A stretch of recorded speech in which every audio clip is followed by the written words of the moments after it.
Hello and welcome back to the DayLuna Human Design Podcast with your host, Dana and Shayna.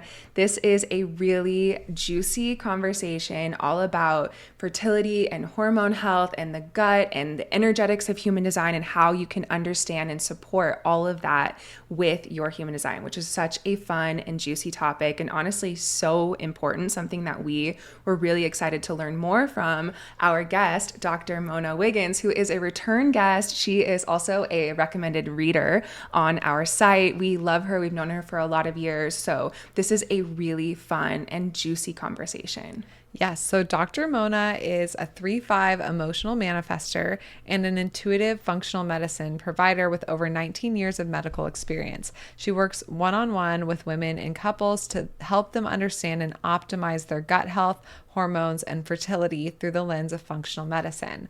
She dives into fertility awareness, human design, and energetics, weaving it all together. And honestly, I am here for it. You can find Dr. Mona's self-study and private offerings on her website, medicinewithmona.com. And we just love her. We know you will as well. If you haven't heard her first episode, you can check that out too in our, I don't know, library of episodes at this point. And yeah, enjoy this combo. All right, so let's welcome back on Mona Wiggins. Moga is now your name. Back to the podcast. Mona, I have worked with you personally and it has changed my life. It was right before I had Isla. And before I get into that whole story, I just want to say thank you. That was incredible getting your insight and your wisdom. And you just have such a beautiful way of initiating people as this incredible manifester, goddess, powerhouse woman that you are. You're so smart. You're so impactful. And I'm just really grateful to know you. So, how are you doing today? And what is like, I guess, juicing you up right now? Hmm. Um, Thank you for the sweet welcome. I don't think I've ever been called Moga, but I'll add it to my nickname. I am doing really well. Um, yeah, doing really well. I'm just excited to be back on the podcast and I just love kind of where the conversations naturally unfold to with you ladies and love listening to you, but also just like sharing this space with you feels really special each time I get to come back. So thanks for welcoming me back. And yeah, I was like out for a little like nature walk with my pup earlier today, and I was just thinking about that, like what lights me up, what is lighting me up currently. And it's so interesting because I think for me, what I do in my business like just does like that is what lights me up, a lot of it. And a lot of it is kind of like what I've done from the beginning of like helping women to really come into a deeper understanding and empowerment with their body and their hormones and understanding what they're seeing so that there's less fear within the experience and more, just of like an internal power and internal knowing, just feeling like confident and understanding the really clear messages that our body gives us. And really, I mean, honestly, probably since I did my reader training with you ladies, which I think was, I don't know, 2021 or two, something like that. I've really been loving playing with just like bringing human design in my work with clients because, as you know, I am a medical provider, and yet to me, it's like that spiritual lens is always what's missing. So, really, what has been like feeding me, lighting me up is working with people who really have a curiosity around the deeper testing. Like I do functional medicine, I call it like intuitive functional medicine, where I can blend that deeper testing and understanding while also knowing that, in my opinion, the body brings forward symptoms also as a way to show us where things may be off with not just like the physical body, but that like spiritual soul body. So that's really what really feeds me, because I think sometimes we can get caught when there's like health issues and believing there always has to be an answer. And if there's not an answer, I think that's where the medical community gets caught in gaslighting people a lot of like, oh, well, everything's fine, nothing's there. And to me, it's often like that is our body inviting us to like the deeper listening of like, but what is there? And are there other things that need to be supported or just need to be felt and heard and moved through?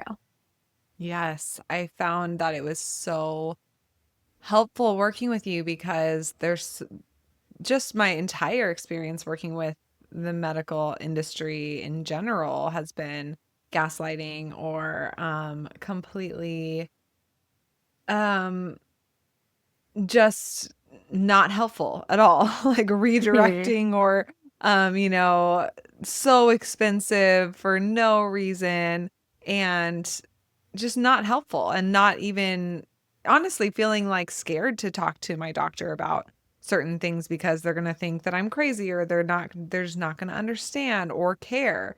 And so working with you was so obviously just felt so amazing.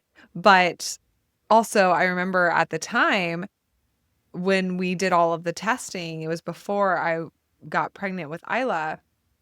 And like I've never had in my life someone do the testing that you've done and to find out that I had a parasite and then we were able to like treat that and I haven't had any gut issues since treating that, Wow.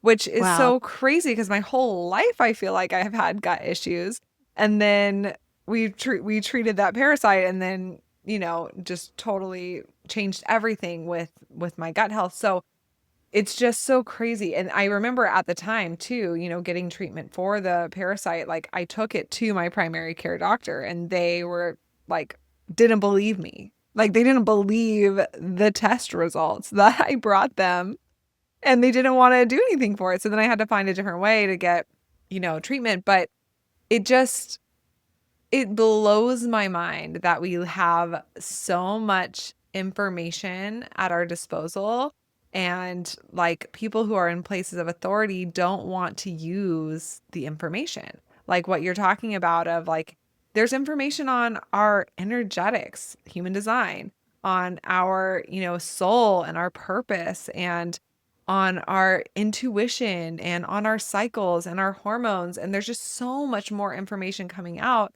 and more readily available every single day.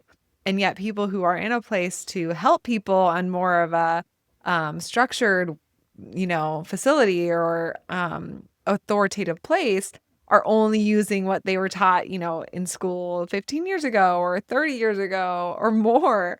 And so, you know, based off of textbooks that were probably written 75 years ago. So it just blows my mind and so I'm just so grateful how you weave all of the different things together because it does feel very holistic and but also grounded in medicine. And I just think that it's needed. It's so needed in the world. It's like new paradigm. The new paradigm is moving into understanding our bodies in such a deeper way, in a holistic way, understanding the interplay between physicality and energy, and emotional support, emotional health. Like I feel like your work really encompasses all of that stuff and unites it together in a really beautiful way that I am here for because that is the world that we're wanting to move into. And of course, you as a manifester are trailblazing that and initiating so many people in your wake. So I'm really curious to ask you, I mean, we've had you on the podcast before and we talked a bit about your story and the way that you know, I don't think we talked too much about human design though in that episode and you weaving We in your couldn't. human design Yeah. into your work. So I'm excited to dive into that. And, you know, you mentioned that you have a course or something like that where, or a lecture that you share with some of your clients where you're talking about the energetics of human design and the energetics of our cycles and being able to look at the two and see, you know, get support from one another. So I'm curious if you could just dive into like a bit of your inspiration about wanting to weave those two together and what you like to share with people about how those energetics are connected. Yeah. So to me, I think like where I really like human design has just been such an integral part of my own healing journey. Just for those who haven't heard other episodes, I won't go like super into it.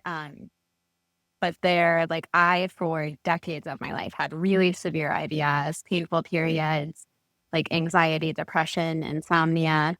But the IBS was like the really like severe thing. And at the time that I came across human design and Dana and Shana did my first reading, that was also the time that I had decided that I was going to kind of leave the traditional Western setting because I just didn't feel like I was set up to practice in a way that I wanted, that was holistic, where I could really care for people in a way that felt in alignment with me. And I think having to show up every day, I worked community health as a family practice provider, doing like women's health and kind of in like a more of like a global health setting for over 7 years before I started my own business, and had worked as a nurse before that. And I just like having to show up for like the 15-minute visits, like one after the next, having to practice the way that insurance tells you only certain things are covered. They're not the things that actually help us to heal or grow. Like it took me leaving that, but also like coming into my human design was so helpful for me. And that was also around the time I had like tried to get off birth control and then got kind of scared and then got back on for a while because I didn't like want to be pregnant. And then that was also the time I was coming off. And something for me, as a manifester, as somebody with like very inconsistent energy, like never really landed about cycle syncing. And I was like, yeah, I get it. And I can feel the hormones and I can feel what's going on within my body. Sometimes when I'm ovulating, I have these big surges of energy. And sometimes when I'm on my bleed, my like energy is lower. But what I've noticed over the years as I've been able to sink more into my true essence, which I think is really like what human design offers us, is that totally is not in alignment with my cycles sometimes. And often just something that I've seen for myself as a manifester and as a business owner is a lot of the bigger things that I've birthed have actually come through in my menstrual phase, which is, from that like spiritual lens. If you're looking at menses, that's like when they say like the veil is lifted and there's kind of like more of like a lightness between us as souls and like higher powers that may be. And so knowing as like a manifestor, I'm here to like channel new ideas and new thoughts and new ways of being. To me, that makes so much sense. But if I was trying to force myself to fit into a mold of cycle thinking, I would have like waited to do any work, to launch anything, to like do a lot of the efforting until I was like in my follicular phase or ovulatory phase. And so for me, it's like just one of the many additional ways human design has felt really supportive for me, and just like giving myself permission to really just tune into my body and my energy and use that as the guide, as opposed to following any type of like blueprint that might exist. Because I think that's where cycle syncing really fails us as womb holders, in my opinion. Right. Like it just can't be one size fits all. This information is, there's, truth in it. There's science in like the hormone levels, but also at the same time, you are a unique individual with a unique energy and a unique expression, and you're going to experience that cycle and those hormones in your own unique way. And I feel like it's so important to hold space for that because, I definitely think learning about our cycles as womb holders, it's so powerful. It's so liberating. We need more education around it because I really feel like it's a very, very powerful thing. And also at the same time, we don't want to allow this thing to box us in and make us feel disconnected from what we actually feel internally. Like at the end of the day, you are still the person who's observing your body, your energy, and your life, and needing to put yourself in that observer role and that awareness role instead of like having some external system, tell you what you should be feeling. And, something really interesting that we get asked a lot from our human design clients is about your emotional wave and your cycle. And does your emotional lows always correspond with your PMS era or, things like that? And it's a very interesting question that I don't know, like the scientific or hormonal answer to, but I have an emotional wave. So I've just done my own experimentation and I love asking other people with an emotional wave what their experience is. But for me, I've found that my emotional wave does operate independently from my hormones connected to my cycles. And sometimes they may align where I'm in a low on my emotional wave at the same time where my energy is feeling low because of my hormone cycle. But I definitely have found that they can be independent. Like there can be times, for example, when I'm on my bleed and I'm in an emotional high. And there could be times where I'm on my bleed and I'm in an emotional low. So I've really found that they do kind of oscillate in their own timing. But I'm curious, what is your take on this? And what has been your experience with having an emotional wave and your cycle Yeah. and the hormones there? Yeah. I think we have the same emotional wave, I'm pretty sure. Yeah, we do. I Um, mean, different channel, but same wave. yeah, because Yeah. yeah. Um, I, yeah, would agree with you. I don't think that it doesn't follow the hormone cycle by any means. There's like the only predictability to it is like if I'm like holding too tightly to expectations, like I can pretty much predict I'm going to Yeah, find a I low can in that. predict a crash for sure, but just a regular low without the expectation trigger happens in its own timing. Yeah, for Yeah. sure. Yeah. And I do think that there's something to like in the luteal phase, it's like from a hormone perspective, an evolutionary perspective, that's the time in our cycle when, right, it's like after ovulation, the body's kind of coming into a knowing of like, am I pregnant or not?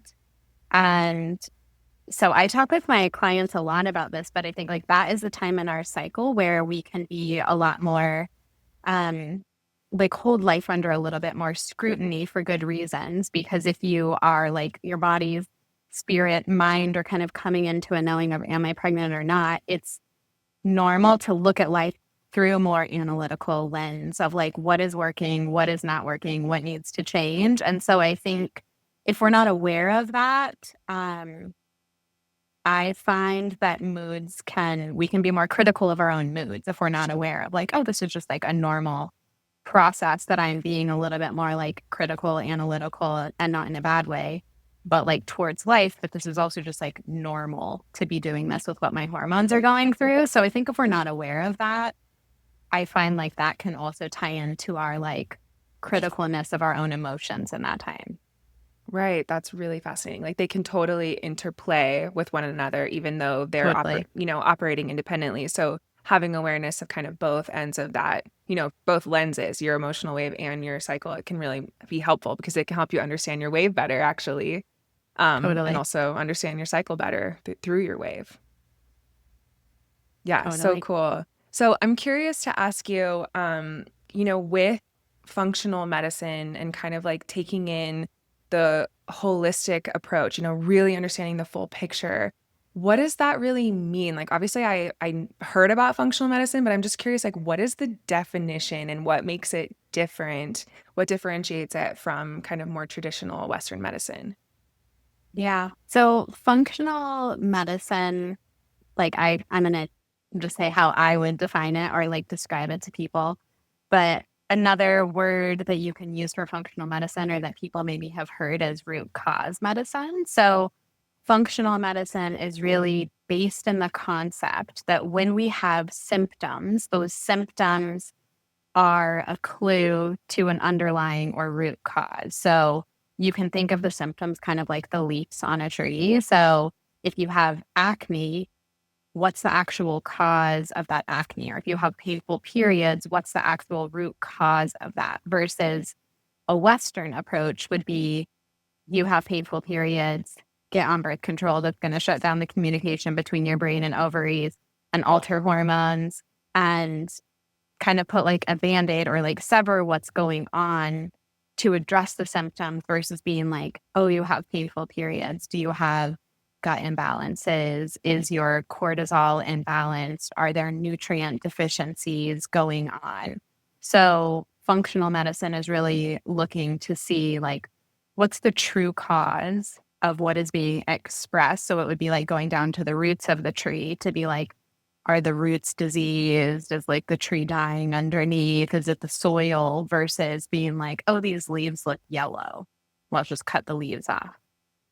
Right. So fascinating. Yeah. And it's just really interesting to reflect on the amount of my own personal knowledge, that how much it's changed in my lifetime around my cycle. Like, it honestly blows my mind. I think I kind of mentioned this in our last conversation on this podcast, that like sometimes it does make me feel a little bit bitter or angry that I was like so undereducated about my body, or even like the idea that you just think that periods are supposed to be painful. That's just how it is. And that you take Tylenol or Advil or whatever, and that's just totally normal. And, the more that you know about it, it just becomes a really empowering journey to be able to look at like your, bleed specifically as sort of like the clues of what needs to change and shift. And I've really had to kind of like do some deconditioning around my bitterness and release that through my empowerment of like, okay, well, I get to have this information now and I get to share it with the next generation of women, womb holders around me, which is so beautiful, such a blessing. And when I do meet young, like teenagers that know about like their cycle being connected to the moon cycle or things like that, I'm just like, wow, so much has changed in just my 34 years on this earth. And that's really exciting because I feel like there's obviously a lot going on in the world right now that feels overwhelming, that feels scary. There's a lot, right? But also at the same time, we are literally seeing the miracles of creating a new earth, creating a new paradigm, shifting into a new paradigm that is anchored in awareness and consciousness and the reclamation of the feminine wisdom and knowledge that we that hasn't been intentionally taken out of our world and blocked. Like, it's beautiful, beautiful, beautiful to see the changes that are happening, the education that's happening, the conversations that are shifting. So I'm really, really grateful for this. And yeah, it's so interesting. Like, even with my own bleed, I have really painful cramps for like usually the first day or the second, maybe the first 2 days of my bleed. And learning that that wasn't normal and that that isn't just like what I need to accept. It was just crazy that that was revolutionary for me in the beginning. And then as I started to play with it more, observe it more, work with things, I really started to notice that if I was stressed and I had a lot of cortisol during my ovulation right before that period, I would have super painful periods. And if I could limit my stress and stay really grounded and calm and in my body, not overwork or get really tired in my ovulation, which I tend to do because I have all this energy in my ovulation. I'm like, sign me up for all of the things. I'm going to go to this yoga class after I work. I'm going to do extra stuff.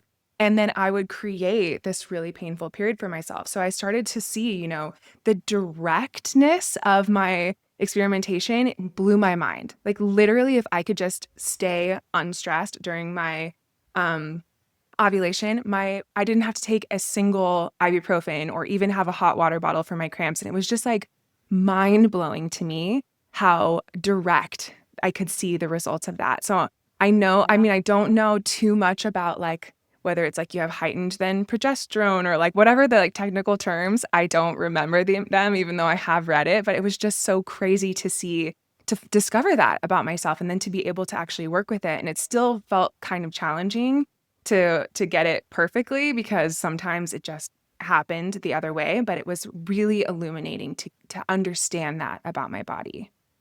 Yeah. And I think like to me that is the beauty of really like tracking our cycles and tracking patterns. And people will talk about tracking cycles and like really only just track like their bleeds or like the length of their bleeds, but like tracking our cervical fluid, tracking our temperatures, understanding like that gives us so much data around our estrogen and our progesterone and our fertility and the like balance of our, like, to me fertility is like so important to understand those things if you want to be pregnant.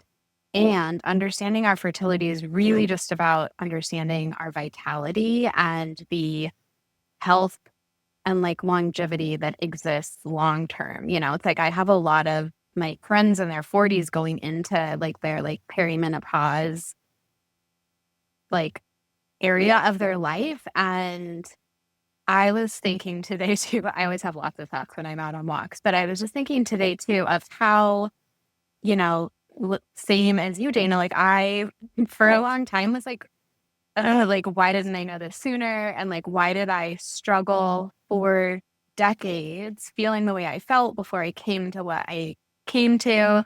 And I always am just like, I needed to have the lesson in order. And I do really think like my experience, my own health experience, my own journey, like healing my body, healing my cycles, healing my gut, healing my nervous system, coming into attunement with my human design, like that only helps me show up better for my clients because I just feel like there's like more of a deeper understanding and a holding of how challenging that journey can be.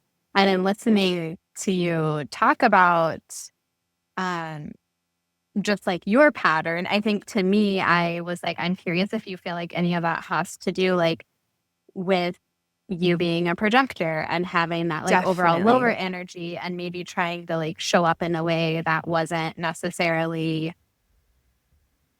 in perfect like energetic alignment with like your design. Absolutely. I just feel like being a projector in general, I feel like such a highly sensitive being, so sensitive to other people, especially, but also like I just cannot push it the way that other people with a defined sacral can and get away with it. I just can't. Yeah. And I think in my ovulation, something really interesting too that I was observing about my ovulation, I was trying to do less and be less stressed and make sure that I wasn't overdoing it since I realized, as a projector, I am so sensitive. I really can't overdo this or I'll have this, outcome. But I also noticed if I did nothing during my ovulation and I wasn't like going for walks or dancing with my friends or something, I also felt anxiety actually. Like I had all this Yeah. energy in my ovulation, but I wasn't utilizing it. And then it would feel sort of bottled up and I would feel anxious. So I kind of went on either end of the spectrum and I Yeah. loved the observation and the experimentation and being able to observe it deeper, which I also think is a projector thing. Like I just was taking notes and comparing notes to other people and I Yeah. really enjoyed seeing the patterns and figuring all of that out like it was like a puzzle. But definitely I feel as a projector that I'm just like, I have to be more on it than other people. I cannot miss sleep the way other people can and make up for it more easily. I cannot push myself. If I tire myself out and overdo it, it takes me a few days, sometimes a week to catch up. Whereas, like my husband, who's a manifesting generator, if he overdoes it, he goes to sleep and he wakes up the next morning and he's fine. And I'm like, I literally don't know what that feels like, but I am jealous of it. And in my next lifetime, I'm coming back as a manifesting generator. No, I'm just kidding, but only kind of. Yeah, But it's I do interesting. think that that's it, right? And it's Yeah. like, I think that the pushing, right, is like when you have an undefined sacral, which I have that too. I also Hmm. have like an undefined root, but it's like I find within that, like a lot of the clients that I work with on like gut or adrenal, and it's like when we're overstressing ourselves, that's like feeding the inflammatory pathways, which is going to cause painful periods and many other things. But yeah, I'm curious, do you feel like I mean, obviously gut issues were like tied to like parasite that was right, like a physical presence, but do you feel like your gut issues were like also somewhat tied to like your human design, Shayna? That's interesting. I think that for me, the lesson was in like this is a very like I thought it was like a energetic thing, and I haven't always connected with having a physical body because only have, two centers defined, and none of them are like in my body other than my G center, like my throat and my G center. That's it. And so I Yeah. think for me, it was like, no, you have like a physical parasite in your body right now and like to address. Right. And so it was kind of Yeah. like a grounding moment for me and like getting into my physical body and needed to help ground me and kind of take action in a way that felt just seeing like that immediate result. But it's interesting, like when you get into the very specifics of your design, like Dana being a energy projector, right? Like even when she's like, okay, I feel this extra boost of energy from my ovulation, more so than just like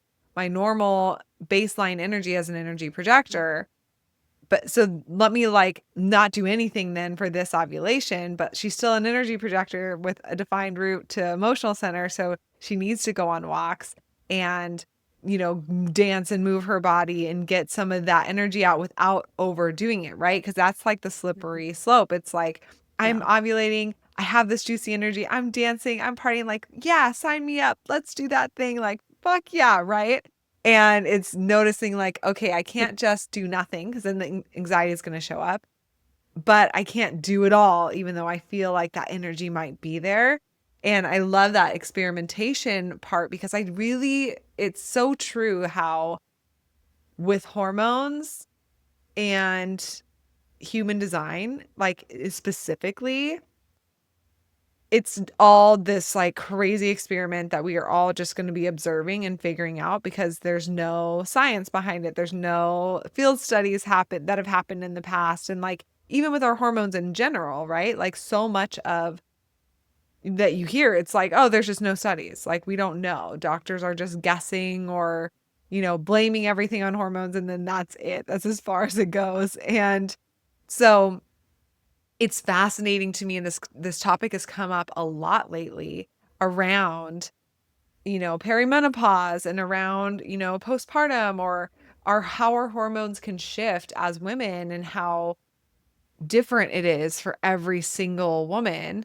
Yet there are some similarities. And then now looking at like, okay, well, what are the things that I can do within my design to support the things that are changing hormonally for me? And where are those threads like connected, right? Because it's like you could tell somebody else who's maybe having a similar issue that Dina was having to just like don't do anything. And then now they're anxious and it's like, oh, well, you have anxiety. Like, right? And let's address anxiety. Let's give you some anti-anxiety meds or something, right? Like but you could just look at your human design to see the ways that you can support yourself with that, right? So I think that over the next like 50 years, we're going to have a lot more answers and just things that we're observing like collectively between our hormones and our energetics and how different they are, but there's just so many different things that you can do. Cause that's been the main thing that I've been observing is like, I almost feel like as women, you get like this condemnation or like this, like, oh, it's perimenopause. Like that's what it is. Or, oh, it's postpartum. Like, there's just this like diagnosis or, whatever basket that they put you in.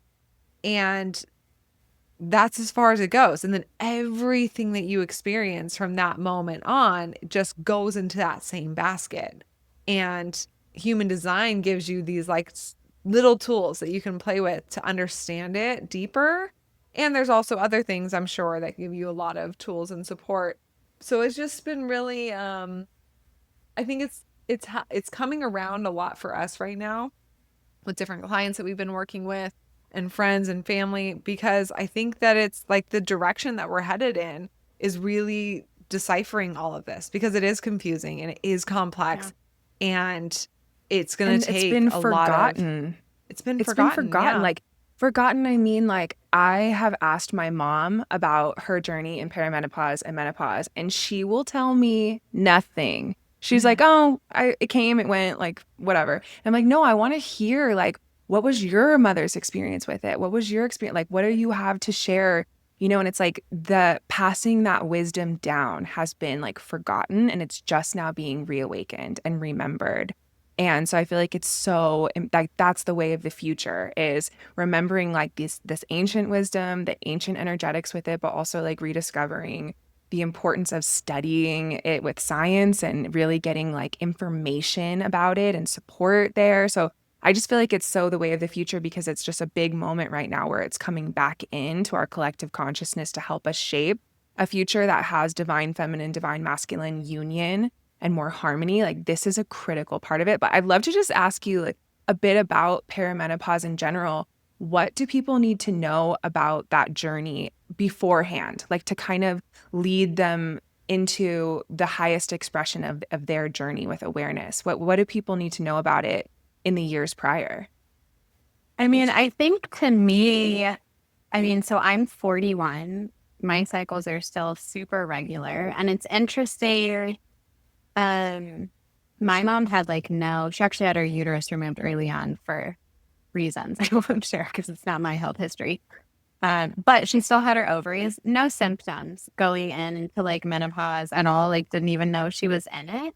And I do think that the added stressors, the added like busyness, the added movement, where our world is heading in a lot of ways doesn't set people up for success. But also, like, I think for, decades, as you pointed out, really kind of just like shut down any communication about the body, the wisdom. And to me, like, our cycling years are the years that we have to really come in. Like, a lot of the work I do with people is on not just like understanding our cycles, but how do we optimize our gut health, our hormone health, our like energetic health so that we're setting ourselves up for a smooth transition. Like, that to me is the ideal. Is we don't wait until we have issues and then try and fix them.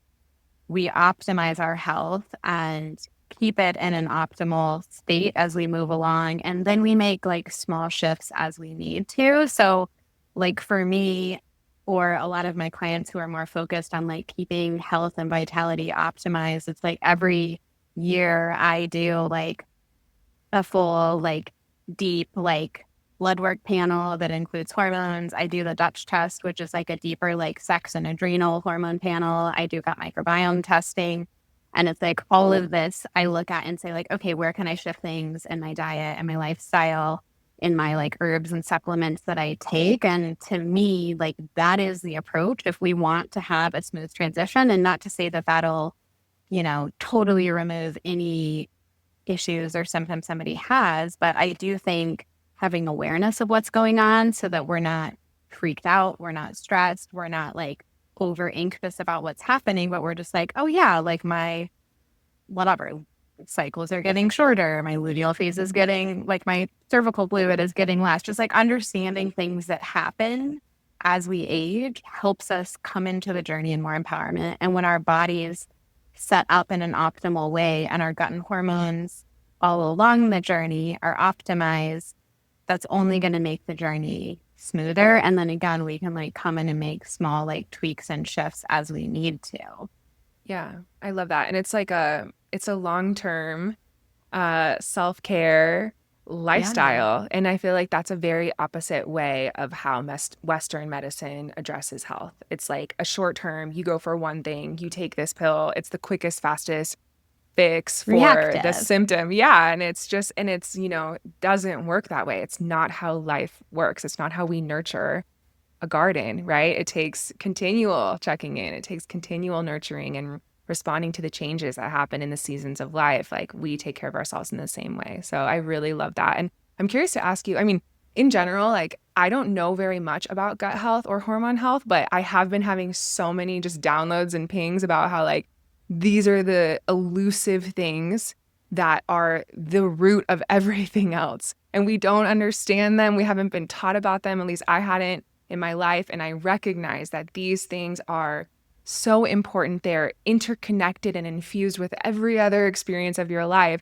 So I'm curious to ask you about gut health. Like, where does gut health play into your hormonal health? And also, where do you see the human design energetics supporting us with gut health? So kind of two different questions there, but I'm curious to ask you about. Yeah. Yeah. I mean, gut health to me is everything. Like, when I work with new clients, if they are like wanting to do functional testing and getting into like more of like an optimal health journey, like doing gut microbiome testing and blood work are like the two places I start with people, and not doing hormone testing because our sex hormones aren't the root cause of what's going on. So if you're like, oh, my estrogen is off or my progesterone is off, it's like, that's not really, like, if you're having cycle issues, it's because of other things going on. So our cortisol can be like our adrenals, our stress system can be a root cause of hormonal related issues. Your gut can be a massive root cause of hormonal related issues. So if we're just kind of like talking about gut health, so for example, if your gut has to be in an optimal state. I mean, even when you just think about like where the gut sits within the body, like it is the center of the body, right? And it is the epicenter of our health. There's been so many, and there like continues to be so many studies that come out linking our gut health to our hormonal health, to brain health, to mood, to skin. Like the list goes on and on and on. Like the gut is tied to so many different things. So you can even just think with hormonal health, like if your gut is not, you can be eating all of the correct things, but if you're not properly absorbing the things that you're eating, then it doesn't really matter. You could be taking the most expensive supplements, but let's say you have leaky gut. Let's say that your digestive enzymes are off. Or if you're having like a lot of issues with like, you know, foods you're eating. So you're having to like limit foods. Like, is there like overgrowth of like bacteria, funguses, viruses, parasites, like Shayna had? Leaky gut has like just so many ties to so many issues related to hormones, but also related to fertility. Like you can look up studies on like fertility and leaky gut. Our gut is, again, like one of the key areas that I focus on and helping people address things. And what's interesting is a lot of times, like if you are like, oh, hormones are off, and then it's like, okay, well, why are they off? Like, is actually cortisol off? Do we need to address stress? Is the gut off? Do we need to address the gut? Do you have nutrient deficiencies? In which case we still need to address the gut, maybe also adrenal. So it's just kind of like understanding it's all related. And when we address, but it's almost like the gut could even be like a deeper root than the hormone health. Like you could trace it back down to. Right. Yeah. Wow, that's so and it's fascinating. like the hormonal health issues aren't always tied to gut issues, but in my experience, it plays a massive role in a good majority of my patients where there's like gut imbalances that we address the gut imbalances. Maybe there's things going on with the thyroid, which also can be impacted by like gut, or maybe like we need to shift things with like how they're eating, what they're eating. But really, like the gut is a key player in so many health issues. And I think, yeah, I mean, to me, it's like, I wish insurance would pay for microbiome testing. They don't, but I wish that they did. Like the How GI could they map is the not? one I love because that, like the Western healthcare system, and I think like what's challenging is I don't even think that it's like providers, like some providers just don't believe in some of the things that we're talking about. And I think at like a larger perspective, it's like the US system specifically is not looking to support wellness and longevity and making people independent of the healthcare system. Because when you help people get to a space of wellness, to me, like when I'm working with my clients, my goal is to educate them, to help them get to a place of healing so that they don't need me regularly. And then that may mean that we're doing testing like once a year. Some people I like, you know, work with, we get to a good space and then I won't see them again. But in the US system, very dependent on pharmaceuticals. It's very reactive. Like we do some preventative healthcare screenings like pap smears, colonoscopies, but it's a very reactive, like a pill for every ill type of system. And that's how it functions. And if we flipped that on its head, that would change everything, which is what needs to happen. And it's like specifically, in my opinion, set up for that to not happen. So I think my dream would be ultimately that we do move to more of like a truly preventative. That's why I went into family medicine, as I thought it was going to be preventative care. And I had worked in like cancer care and pediatric intensive care, like really hard settings from a medical perspective. And I was like, I want to help prevent some of these things. And then I was like, oh, that's not actually what we do. Right. in the primary care setting.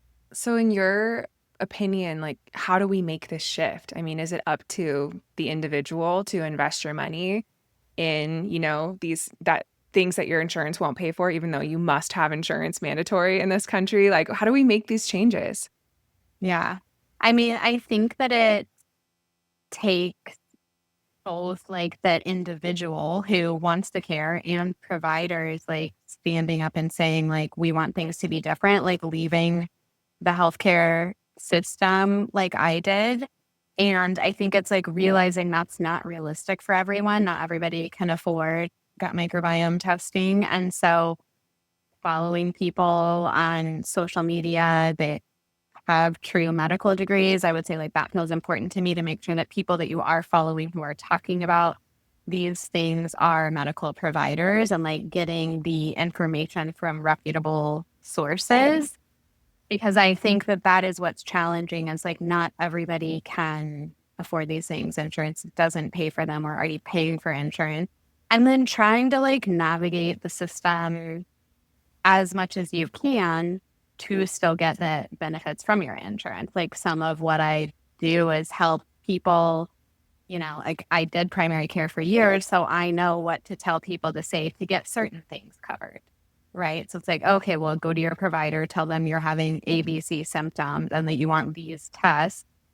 And the problem is you still don't always know what coverage you're going to get from insurance. But I think like, you know, there's I think at this point in time, not a great fix, which is like really frustrating as a provider, as somebody that like personally and with like so many clients has seen the benefit of these things. I do think like when it is within your capacity, like choosing the kind of healthcare and the healthcare provider that feels aligned with you. Yeah, which is hard. Hard to find Yeah, the it right is. provider. It's so hard to yeah, to just navigate these spaces where you aren't an expert in and finding somebody who is open and collaborative like is really hard, right? Even bringing them Yeah, the things that you have like, okay, this is what I want to get done, right? There's like an ego authority totally. conflict that happens with a lot of providers I've found, which is so crazy.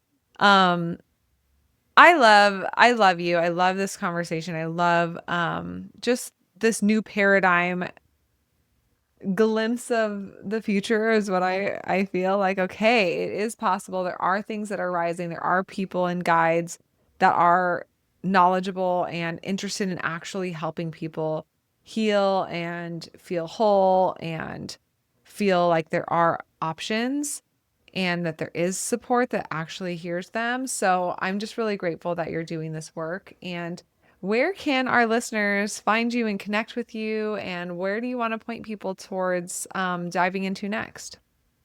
Yeah. So you can find any of my work is on my website. It's just Medicine with Mona, it's Mona. And that's my, like, mainly I would say I hang out on Instagram of the social medias, but I have Facebook and TikTok. It's all Medicine with Mona. So pretty easy to find me. And yeah, anybody who's interested in doing, I call it intuitive functional medicine, but where I kind of combine this like deeper functional testing that we're talking about with a knowledge of human design and kind of customize that to support you, whether you're wanting to kind of like just better understand yourself and lean into that journey, or you're looking to address gut, hormone, or fertility issues. I work one on one with individuals and with couples as well. So that's all. That information is all on my website, or you can always DM me on Instagram too. Amazing. Awesome. Well, thank you for coming on again and sharing and sparking this just needed conversation. And it's just so crazy that we're having this conversation now because, like I said, it's been coming up so much in my conversations lately. And yeah, I just think there's so many more conversations to be had. So we'll probably have you back on again at some Even love point. that. But we love you and thank you so much for coming on today. Yeah. Love you ladies too. Thank you for having me. As always, you know where you can connect with us on our website, daylunalife.com, also on our Instagram at DayLuna. And if you want to meet with us monthly, we highly recommend joining your Human Design Besties.